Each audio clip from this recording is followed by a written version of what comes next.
Considera finito il mio esperimento comunista. Pour un homme de peu de foi, l'art de se débrouiller est une seconde nature. Jeudi à 21h10 sur Viastel.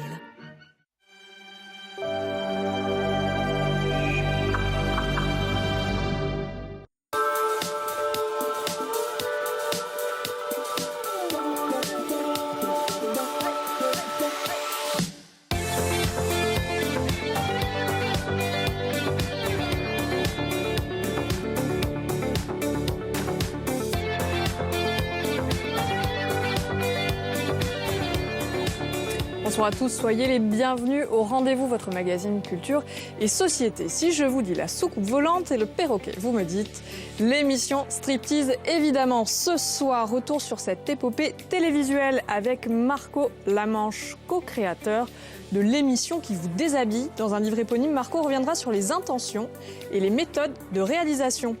Politiquement incorrect à la télé, où est la limite? Que reste-t-il de l'impertinence? On en parlera avec Jérôme Paoli. Enfin, comment la télé a-t-elle évolué du documentaire à la télé-réalité? Un grand écart intellectuel réalisé par Marie-Jo Harry-Guilandine. Marco Lamanche, bonsoir, soyez le bienvenu sur le plateau du Rendez-vous. C'est un immense honneur de vous accueillir sur notre plateau. C'est un immense honneur d'être ici. Oh, partager, c'est bien, c'est mieux. Alors, à l'occasion de la sortie du livre Striptease, Striptease, ce générique, incroyable. Il était beau. Hein. Cette scie. Ah bah oui, forcément. L'émission culte qui vous déshabille. Alors, le livre sort au courant octobre. Dans ce livre qui est préfacé par Philippe Geluck, un Belge, comme vous. Mais oui, mais il a fait un peu le même trajet que moi. Il a commencé en Belgique comme moi, puis il a continué en France. Et puis il était à cheval sur les deux. Donc, comme en plus je le connais, je lui ai demandé. Et il a dit oui. Et il a dit oui. Et il a fait ça bien. Ben, il a fait ça un peu trop bien, parce que je lui ai demandé, est-ce que tu n'exagères pas un petit peu dans tous tes compliments? Il m'a dit, écoute, j'ai tout relu, je ne retire pas un mot. Mais il m'a dit, si tu veux, je peux dire aussi que c'est une émission de merde et que vous êtes tous des sales cons. Je lui ai dit, non, gardons ça tel que c'est. La première version. Oui. Alors, dans le livre, vous allez revenir sur le mécanisme vraiment de l'émission qui est mise à nu, si je puis dire. Vous revenez sur les méthodes, sur les conditions, sur les intentions de 800 films qui ont été tournés pendant près de 30 ans. 850, oui, exactement. Mais enfin, c'est des films d'un quart d'heure, et puis c'est pas tous des chefs-d'œuvre. Enfin, comme mon collègue Jean Libon, qui a créé Striptease avec moi, et moi, on avait l'habitude de le dire.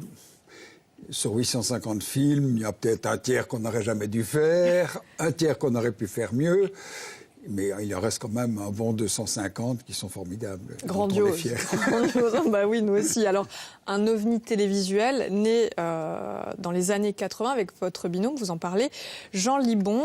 Vous avez l'idée de filmer des gens qui sont ordinaires, mais qui deviendront malgré eux extraordinaires. C'était pas du voyeurisme, c'était pas non plus du cinéma, c'était pas de la fiction, c'était vraiment un témoignage qui était quasi sociologique. Mais c'était surtout le produit d'une frustration.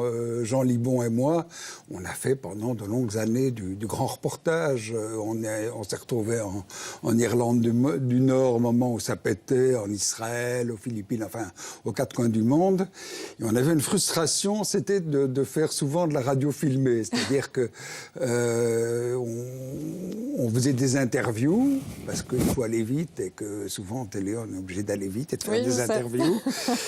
Et puis on met du commentaire avec tout ce qu'on sait sur des images qu'on a tournées à côté.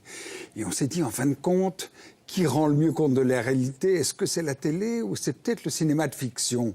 Et dans la télé, on a trois objets qui sont une caméra, un enregistreur et surtout une table de montage. Et on était frustrés de les employer si mal. Et cette frustration était partagée par un certain nombre de gens. Donc on a rassemblé il y avait nous, Jean était au départ caméraman, moi j'étais journaliste et réalisateur. On a rassemblé des réalisateurs, mais aussi des preneurs de son, des caméramans, des monteurs, des scripts. Et pendant un an, on s'est rassemblés en buvant des coups et en mettant sur papier les critiques qu'on avait à faire à ce qui se passait avant, qui était un peu l'équivalent d'envoyé spécial à son meilleur ou de ce type d'émission. Et cette frustration, on s'est dit, essayons de faire quelque chose qui se rapproche, qui emploie la force du cinéma et pas uniquement celle du journalisme. Donc du film sans commentaire, personne ne restait indifférent, quelle que soit la classe sociale qui regardait. Non, je crois, mais on a parfois dit... Parfois, on l'a dit, par exemple, que Striptease ridiculisait les gens. Et je crois qu'il y a eu un malentendu. Je crois que les gens étaient intéressés par les films de Striptease parce que les jeunes découvraient les vieux, les gens de la campagne découvraient les gens de la ville, les riches découvraient les pauvres et vice-versa. Et chacun a toujours tendance à se moquer de l'autre. Donc, quand on n'est pas dans tel clan, on a tendance... Et je crois que c'est ça qui a fait l'intérêt aussi. C'est que dans une seule émission, on voyait des riches, des pauvres, des gens qu'on n'avait jamais vus. Marco, je vous propose de regarder un petit extrait qui se passe de commentaires. Vous avez eu un souci technique sur votre PC ? Un souci technique ? Oui. Ben oui, c'était pour des explications pour voir... Il va falloir que vous contactiez notre service technique. Eh ben, je viens de le contacter, ils m'ont dit vous contactez vous. Pardon ? Je viens de le contacter, ils m'ont dit de vous Pour un contacter. souci technique ? Oui. Je suis navrée. Non, mais c'est pour le faire démarrer, pour m'expliquer, parce que je voudrais faire un site internet pour mon entreprise. Patientez un instant, monsieur. Oh, bien sûr. Merci beaucoup. Ouais, il écoute la musique. Marc, c'est de la belle musique. C'est déjà pas mal.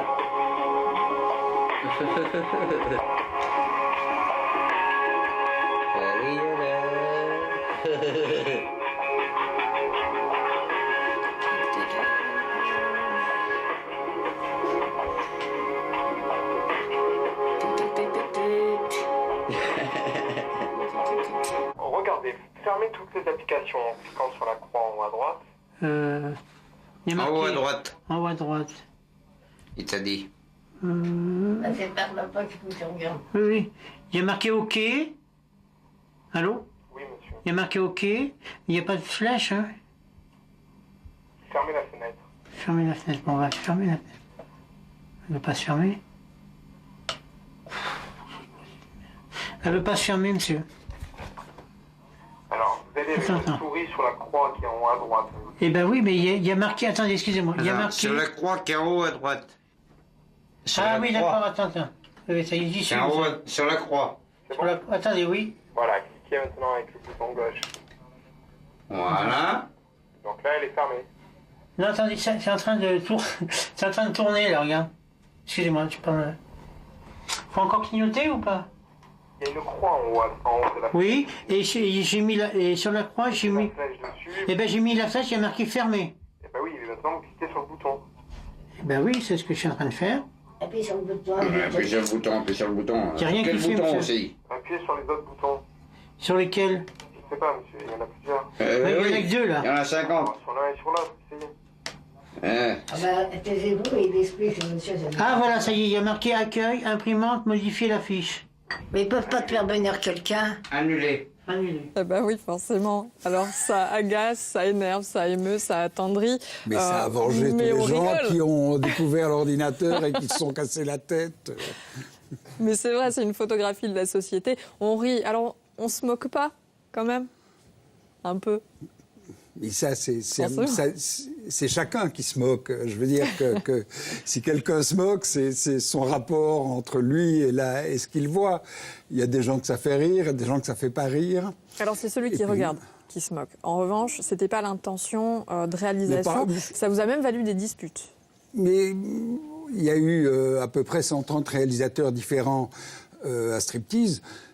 Chacun, alors je dis pas qu'il n'y en a pas qui étaient plus ironiques que d'autres, d'autres plus empathiques, d'autres plus tendres.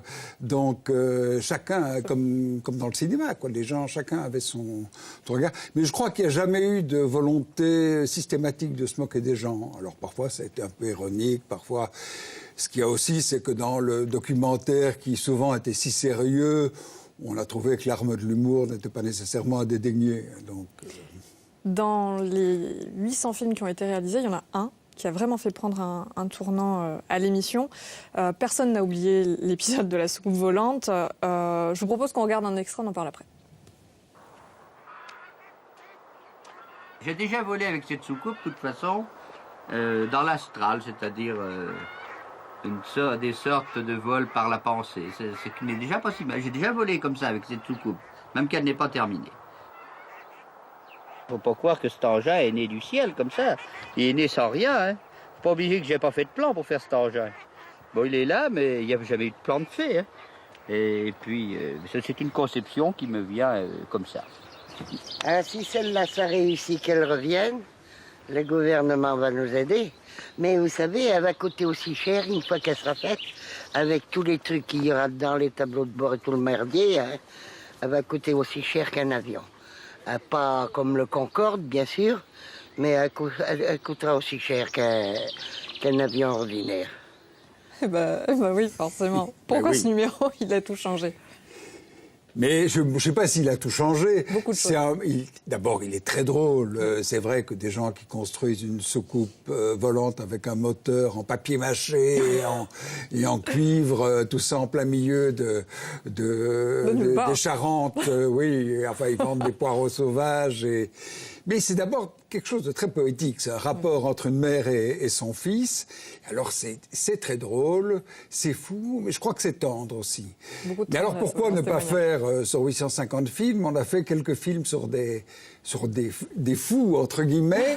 Mais à mon avis, il y a moins de fous dans Striptease que dans la société telle qu'on la pratique tous les jours, vous et moi. On a plutôt été dans la banalité. Mais c'est vrai que de temps en temps, quand il y a des personnages comme ça, on les retient. Pour vous dire, nous aussi, on a un voisin. Et c'est eu un effet pervers, c'est-à-dire que les gens, après avoir vu ça, sont venus nous proposer uniquement comme je le raconte dans le bouquin, un type qui peint. Je voudrais filmer un type qui peint, mais à 20 mètres sous la mer, et qui expose à 30 mètres sous la mer. Alors, non. Je dis, c'est fou, c'est pas assez fou. Et la soucoupe volante, la soucoupe volante, c'est un peu une exception. Mais... Allez, pour le plaisir, on va regarder juste la fin du témoignage.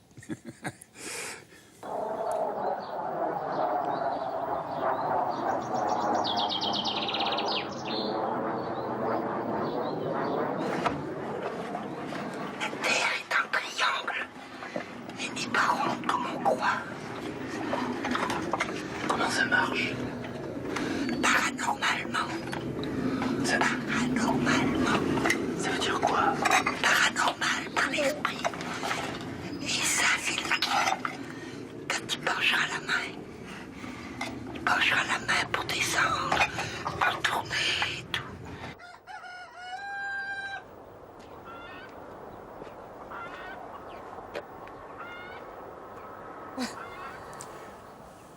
Ils étaient visionnaires, finalement. C'est quelque chose, quand même. La Terre est un triangle, hein, contrairement oui. à ce qu'on croit. Attention, il ne faut pas écouter tout ce qu'on dit. C'est écologique, en plus. Et oui. Marco, vous avez déclaré « Décaper, ce n'est pas polir. Informer, ce n'est pas couvrir. Striptease, pardon, c'est pas du cul, c'est pire. » Oui, mais enfin, on a fait des petits poèmes. Mais d'abord, parce on avait trouvé ce titre Striptease. On voulait pas avoir un titre genre Zoom, envoyé spécial, enfin tous les titres habituels de l'information. Et pour finir, à force de nous faire refuser des titres farfelus par la direction, on a proposé Striptease. Et ça a été retenu. Et non, pas du tout. Ils nous ont dit, avec l'hypocrisie habituelle des chefs, ils nous ont dit mais pourquoi un titre en anglais? Alors on a dit mais d'accord, à poil. Alors ils ont dit non, on préfère Striptease. Et ce n'est qu'après qu'on a trouvé une justification au titre en disant l'émission qui vous déshabille. Et donc on a brodé autour. Donc on a dit Striptease, c'est pas du cul, c'est pire. Voilà, ça c'est fait. Marco, est-ce que ça existe encore, l'impertinence à la télé? Bonne question. Je ne la regarde pas énormément, mais... Je vous propose d'en parler avec Jérôme Paille. Vous savez, le rendez-vous, c'est aussi des rencontres. Il nous attend de l'autre côté du plateau. Volonté. On y va.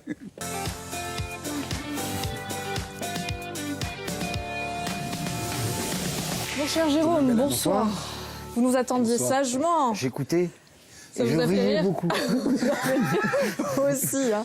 Alors on va faire les présentations. Marco Jérôme, il est une sorte de touche-à-tout médiatique. Il est journaliste, il a fait ses classes à Canal+, aux côtés de Michel Field et Carl Zero. Il est producteur télé, organisateur du Festival du film politique, à la tête d'un organisme de sondage, d'un site de rencontre. Bref, en gros, vous maîtrisez à la perfection la communication globale, ce qui me permet légitimement de vous demander quel est le degré d'impertinence qui est admissible à la télévision. Que peut-on dire et ne pas dire? Alors, c'est une question assez compliquée parce que qu'est-ce qui est admissible Sachant qu'il a fait le pire, hein, Marco. Donc oui, mais bon. Potentiellement, non, regarde, si on enlève tout ce qui est hors la loi, on a la possibilité de dire ce qu'on veut à la télévision. Moi, je crois qu'aujourd'hui, une des problématiques les plus compliquées, c'est qu'il y a beaucoup d'autocensure plus que de censure. Et que si j'ai envie de critiquer, de faire une critique même sur ce plateau de télévision, personne ne m'en empêche, personne ne va m'empêcher de le faire et je ne vais pas finir en prison. Après, il y a beaucoup d'autocensure. Et les émissions qu'on a, vous parlez de striptease, mais les émissions de Polak, toutes ces émissions qui nous faisaient vibrer parce que justement, les gens disaient des choses à la télévision. Alors Polak, il y a eu à un moment donné un petit coup de pression parce qu'il avait mis un casque à propos quand il y avait le rachat de Bouygues. Moqué, oui. Mais je crois qu'aujourd'hui, on est plus en train de s'auto-censurer que de vivre une censure. Oui, mais vous parlez de Polak, mais ce qui est intéressant, c'est de voir que Polak, c'est quand même une époque où on osait encore faire des émissions en direct. Maintenant, vous prenez les grands talk-shows, c'est pas du direct. Enfin, il y a peu de choses qui sont encore en direct. C'est-à-dire que, de manière générale, les gens qui dirigent les télés ne prennent plus trop de risques de ce côté-là. Oui, mais je veux dire, la société s'est lissée. Donc mécaniquement, la télévision se lisse, puisque la télé, non, absolument. La télé n'est qu'un reflet de ce qu'est la société. C'est un prisme amplificateur. Mais à partir du moment où on a une société qui se normalise, où on vous formate de plus en plus, mécaniquement, la télé, ce que vous allez avoir en termes de programmation à la télévision, va suivre le trend qui correspond à ce que devient la société. Est-ce que l'impertinence a disparu à la télévision? Je ne sais pas si l'impertinence... Je crois qu'il y a une chose qui a quand même beaucoup changé, c'est que les choses qui pouvaient se passer sur le plateau de Polak, par exemple, ou même ailleurs, à l'époque, il n'y avait pas les réseaux sociaux. C'est-à-dire que maintenant, le moindre petit truc prend une ampleur et qui dépasse totalement la raison. Il y a des...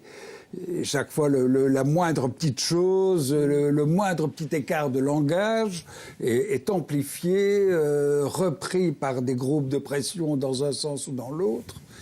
Et je crois que ça rend les choses infiniment plus compliquées. Mais est-ce que le spectateur aussi, le public, c'est pas acclimaté à la surenchère d'images trash? Il y a une sorte de paradoxe. Absolument, oui. Il y a une demande d'images trash. Et puis dès que vous sortez un tout petit peu des clous, mais très peu, il y a tout de suite un amplificateur. Mais parce qu'on rentre dans une société d'ordre moral à tous les niveaux. Donc dès que vous sortez quelque chose, il y a une association, un machin, quelqu'un qui va dire oh scandale, oh, c'est honteux. Mais j'allais dire on s'en fout un peu, quoi. Si on voulait vraiment dire les choses. Vous savez, l'impertinence, moi, je la retrouve aujourd'hui, je la retrouve chez les humoristes. Mais oui. Des gens comme Gaspard Proust, par exemple, disent des choses énormes. Ça a toujours été je crois que ça a toujours été le cas. On avait des proches, mais aujourd'hui, ça perdure au niveau des humoristes. Et donc, elle n'est pas interdite, l'impertinence. Elle existe toujours. Elle existe toujours. Mais il y a aussi des choses qui sont laissées. Il y a une partie des choses que des proches ont dites qui seraient maintenant vilipendées de manière épouvantable. Parce qu'aussi, on ne comprend, on prend tout au premier degré aussi. On a tendance à tout prendre au premier degré. Quand des proches commencent un sketch en disant on m'a dit qu'il y avait des juifs dans la salle, c'est quelque chose qui serait repris d'un côté ou de l'autre mal et de manière épouvantable. Mais vous savez, Gaspard Proust dit des trucs tout aussi terribles. Hein. aujourd'hui. Et il y a même une humoriste, je sais plus son nom en tête, qui justement reprend cet exemple de Desproges en disant on dit qu'on pourrait plus le dire. Et puis elle dit un truc énorme. Et elle dit voilà, je l'ai dit. Oui, donc, oui. vous voyez. Est-ce donc que on vous l'a pas interdit. Est-ce que ça passe tellement à la télé, en radio? Moi, je l'ai vu à la télé, oui cette séquence-là. Mais au-delà de l'impertinence, moi je pense qu'aujourd'hui il y a un problème plus de fond au niveau journalistique, c'est qu'il n'y a plus d'esprit critique. Et c'est ça la difficulté. Quand on a des chaînes d'information qui n'ont pas de quoi alimenter... Oui et non, parce que je trouve, par exemple, et dans le bouquin, je défends beaucoup l'idée de service public, je trouve que l'investigation a fait un pas en avant dans le service public et en télévision. Je trouve qu'on fait maintenant des choses, des enquêtes... qu'il y a 10 ans, on ne voyait pas. On ose se heurter à tous les gros groupes, que ce soit d'alimentaire ou des choses comme ça. Et c'est des choses qu'on ne faisait pas il y a... Mais paradoxalement... indécent, alors c'est s'empêcher d'être impertinent? Je crois que c'est s'empêcher d'être critique. Beaucoup. Parce que vous parlez des enquêtes, oui, il y a des émissions d'enquête. Alors il faut se méfier parce qu'il y a ce que j'appelle les oraux de l'information. Ça me fait très très peur, les oraux de l'information. Ceux qui sont là pour dire nous, on est la presse, on défend la presse, vous avez un devoir de nous répondre. C'est des limites qui sont compliquées. Mais regardez les interviews politiques, c'est du passage de plat. De manière générale, oui, voilà. Souvent. Il n'y a plus. Souvent. Oui. On est loin de l'heure de vérité ou d'émissions. C'est-à-dire que quand on est méchant, c'est en général en tapant sur des ambulances, des gens qui ne risquent pas d'être au pouvoir. Voilà. Mais on est toutes ces émissions, on invite un homme politique, des journalistes de plusieurs médias. C'est quand même on est rentré dans une ère de communication plus que dans une ère de. Donc l'ère de l'info a laissé place à l'ère de la com. Pour moi, c'est évident. On est dans une ère de communication. Bon, heureusement qu'il reste l'humour belge. Hein pour nous sauver. Allez, avant de poursuivre, moi je vous propose de faire une petite parenthèse impertinente. On va regarder la bande-annonce du Festival du film politique, juste pour le plaisir.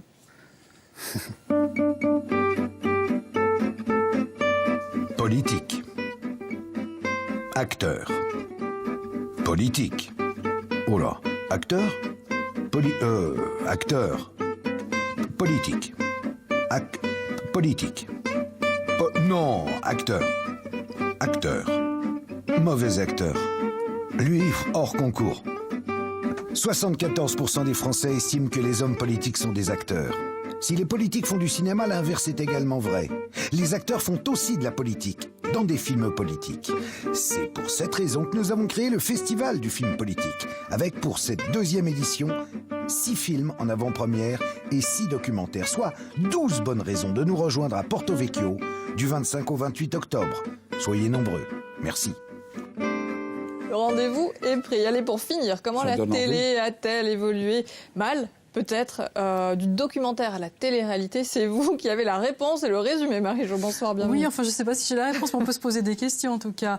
C'est vrai qu'avant, quand même, les documentaires s'intéressaient en général à des personnes connues, à des faits historiques, à des faits de société qui pouvaient intéresser tout le monde. Puis dans les années 80, l'inconnu est devenu un sujet à part entière. On a commencé à inviter des inconnus sur des plateaux télé pour parler de leur psychologie, de leurs problèmes de couple, de leur famille disparue ou pas. Enfin, vous voyez, tout ce genre d'histoire qui a bien fonctionné et qui ont fait que petit à petit, l'inconnu est devenu aussi le sujet des téléréalités. Un concept dans lequel d'ailleurs la réalité n'est pas toujours si réelle que ça, parfois très relative. Mais puisque l'inconnu intéresse tout le monde et surtout s'il se livre un peu sans filtre, on a commencé à concevoir aussi des documentaires sur les inconnus et il y a eu toute une série on a pris le pari, en tout cas, de faire des séries de documentaires sur ces personnes qui sont des inconnus. Alors, c'est un petit peu ce que vous avez fait dans Striptease, mais c'est aussi ce qui existe dans des émissions comme Tellement vrai, C'est ma vie, Confession intime, etc., où il y a des différences fondamentales. Et, entre autres, dans les différences de fabrication, il y a cette fameuse voix off. Alors, il me semble que dans Striptease, il y a une vraie liberté. Vous laissez les gens s'exprimer, les caméras observent, elles ne disparaissent pas, puisque les gens parlent à la caméra. Là, on a bien vu que la dame parlait terriblement à la caméra. Mais on dirait qu'elles se mettent quand même tout à fait en retrait. Alors que dans les séries que j'évoquais, on prend un personnage atypique, on détermine un angle très particulier et on essaie de donner une dimension spectaculaire. On la laisse pas venir, on la donne. Et les titres, souvent, sont très parlants puisque on a des titres du style « Ils ont tout pour plaire, mais ils sont célibataires ». Ça peut vous intéresser d'ailleurs, ça, Jérôme. Ma fille m'enchancesse, mythomane usurpateur, il s'invente une histoire, je vais épouser Mylène Farmer par exemple. Mon complexe me gâche la vie, j'ai décidé de me battre. Alors, le culte du corps, esprit es-tu là, quand l'obésité change la vie, je veux ressembler à Lady Gaga, je ne vis que pour Freddie Mercury. Bon, ça c'est un peu embêtant parce qu'il n'est plus tout à fait là, mais c'est pas grave, mon homme se prend pour un Skylander ou alors je suis belle et je l'assume. En général, c'est un petit peu une manière quand même de se moquer des gens et je trouve que dans Striptease, l'angle que vous prenez, la manière de tourner, cette absence de commentaires compense le côté qui est quand même un tout petit peu voyeur malgré tout. Vous savez qu'il n'y avait pas de voyeurisme, il y en a quand même un petit peu. Parce qu'il y a beaucoup d'empathie et de tendresse. Alors on sait aujourd'hui que les stars de la télévision, de la télé-réalité, vivent assez mal l'après-télé-réalité. Il y a beaucoup de suicides. Mais est-ce qu'on survit bien à un passage, une diffusion de striptease ? À ma connaissance, il y a peu de suicides, enfin ça peut encore venir. Non, en général, il faut dire que quand on a commencé, il n'y avait pas de contrat. On allait trouver les gens, on les convainquait que leur vie nous intéressait, on les filmait, on ne leur donnait pas d'argent. Ça change tout. Et on ne leur donnait pas d'argent. Et on les filmait et on prenait le temps aussi. C'est-à-dire qu'on filmait 8 jours, parfois c'était plus, parfois... Les émissions dont vous me parlez, d'abord, elles reposent très fort sur le clash. Et ensuite, pour des raisons économiques, elles sont souvent faites en 2-3 jours. D'où la nécessité de mettre du commentaire pour résumer. Alors pour savoir comment on fait vraiment une bonne émission et un bon film documentaire,